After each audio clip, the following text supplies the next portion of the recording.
UGC का समर्थन क्यों और क्या वजह है?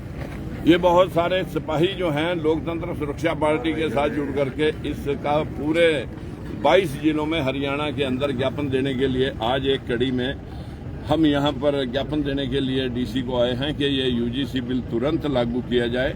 90% वोट बैकवर्ड क्लासेज ने मोदी को और यहाँ के मुख्यमंत्री जी को, नायब जी को दे रखी है।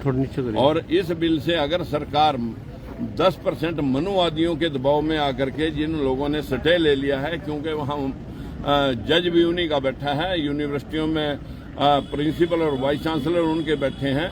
अब उनको ये डर लग रहा है कि ये तो हमारे खिलाफ वो एट्रोसिटी लगवाएंगे, बच्चों को जेल में भिजवा देंगे।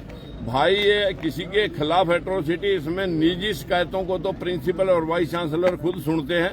इसमें तो भेदभाव रोकने का जो मेरे हाथ में ये बिल है, ये मैं साथ में लाया हूं। ये भारत का राजपत्र है और इस भारत के राजपत्र के अंदर स्पष्ट है कि जो 1950 में कमेटियां बननी थी, ये अब तक क्यों नहीं बनी। जिस प्रकार से 90% नौकरियां बैकवर्ड क्लासेज की जनरल कैटेगरी के लोगों ने इस्तेमाल कर ली हैं और आज भी ये कह रहे हैं कि ये कमेटियां बननी ही नहीं चाहिए, ये कानून वापस लो। इससे सीधा मकसद बैकवर्ड क्लासेज के लोगों को समझ लेना चाहिए कि वो तुम्हें देना कुछ नहीं चाहते, सारे से वोट लेना चाहते हैं। हरियाणा के अंदर 3374 पोस्टें थी बैकवर्ड क्लासेज की, विभिन्न चाहे बिजली विभाग था, चाहे यूनिवर्सिटियां थी, चाहे और दूसरे डिपार्टमेंट थे। 3374 बैकवर्ड पोस्टों में से साथियों अब तक 308 लोग लगे हैं। इसका धरना डीसी के कोर्ट में पंचकूला में चल रहा है और मैं अभी आपके ऊपर कोर्ट का भी मामला, आपके एक 42,421 नंबर का एक केस है जो लगभग पिछले 2 साल से दर्ज है। उसकी सुनवाई कभी नीचे कोर्ट में, हाई कोर्ट में भेजते हैं, कभी ऊपर। वहां उनकी सुनवाई 69,000 शिक्षक भर्ती घोटाला भी जो है ना वही संज्ञान में है सुप्रीम कोर्ट के, उनके लिए कोई जल्दी नहीं है। आज मुझे ये कहना पड़ रहा है कि वही मनुवादी लोगों का अगर प्रस्ताव हमारे चीफ साहब जो न्यायविद हैं उनको अगर इस बात को लेकर के ही ये फिक्र हो गया कि इस कानून का दुरुपयोग होगा, क्या आईपीसी 1956 वाली पुलिस का जो उसका दुरुपयोग नहीं होता, महिला थाने बने क्या सारे पुरुष अपराधी बन गए। ये भेदभाव वाली बात है। तो क्या जो SC ST एक्ट है उसका अगर दुरुपयोग होता है, क्या वो एक्ट खत्म कर देंगे? क्या 1900 जो ये दहेज प्रथा वाला कानून है उसका भी दुरुपयोग हो जाता है, क्या उसे भी एक्ट को खत्म करेंगे? आप इस एक्ट को कैसे खत्म कर सकते हैं? इसमें कैसे, ये सुप्रीम कोर्ट का ही संज्ञान था कि तुरंत ये कमेटियां बनाई जानी चाहिए। इन कमेटियों में जब जनरल कैटेगरी के ही लोग आज इस देश में 52 लगभग 45 यूनिवर्सिटियां हैं, 45 यूनिवर्सिटियों में से 38 लोग जनरल कैटेगरी के वीसी हैं, वाइस चांसलर हैं। डीयू के अंदर मानवा कॉलेज है, उनमें सारे के सारे 100% के 100% जनरल कैटेगरी के प्रिंसिपल हैं। जो भाई कमेटियां बनाने वाले लोग हैं कॉलेजों में, यूनिवर्सिटियों में, वो तो जनरल कैटेगरी के लोग होंगे।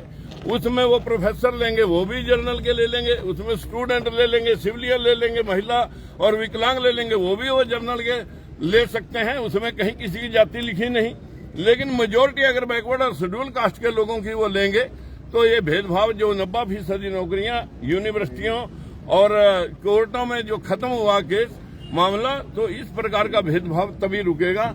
आज बैकवर्ड क्लास के और शेड्यूल कास्ट के दोनों लोगों को समझ लेना चाहिए कि 15% लोग आपको देना कुछ नहीं चाहते, खुश करना चाहते हैं। सरकार खुश करने के लिए ये बिल लेके आई है कि हम एक साइड में आपको खुश कर देंगे कि आपके लिए हमने कानून बना दिया, दूसरी साइड में उसे स्टे करवा देंगे। जिस तरह जो मंडल आयोग कमीशन के सिफारिश के ऊपर जो है न प्रतिबंध लगा करके 52% हिस्से को 27 कर दिया था और मिल अभी तक सारे बैकवर्ड क्लासेज को 10% रहा है। ये मेरे पास सारे रिकॉर्ड साथियों हैं, तो मैं आप सब साथियों को ऑन रिकॉर्ड ये बात लेकर के कह रहा हूँ। ये वो राजपत्र है, इसमें कहीं ऐसा नहीं लिखा कि आपके खिलाफ कोई इसका दुरुपयोग होगा। लेकिन सारे कानूनों का दुरुपयोग बिला कदा कहीं न कहीं अगर कोई करता है, क्या कानून खत्म कर दिए जाते हैं?